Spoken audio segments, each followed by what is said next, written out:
حضرت مریم علیہ السلام جیسی پاکیزہ ہستی پر بھی لوگوں نے تہمت لگا دیا تھا۔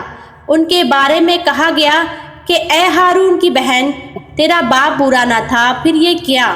مگر حضرت مریم علیہ السلام نے صفائی نہیں دی، بحث نہیں کیا، بس اللہ رب العزت کی طرف اشارہ کر دیا، اور پھر اللہ رب العزت نے گود کے بچے سے سچ بلوا دیا۔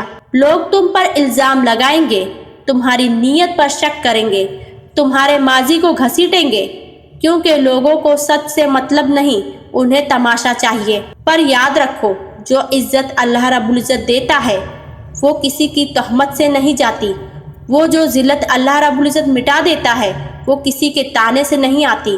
تم بس مریم علیہ السلام کی طرح صبر کر لو، صفائی کا بوجھ اپنے کاندھوں پر مت اٹھاؤ، اپنا معاملہ اللہ رب العزت کے سپرد کر دو، کیونکہ جب وقت آتا ہے اللہ رب العزت خود تمہاری زبان بن جاتا ہے اور سچ ہمیشہ بول اٹھتا ہے، یہ چھپ نہیں سکتا، چاہے دیر لگ جائے۔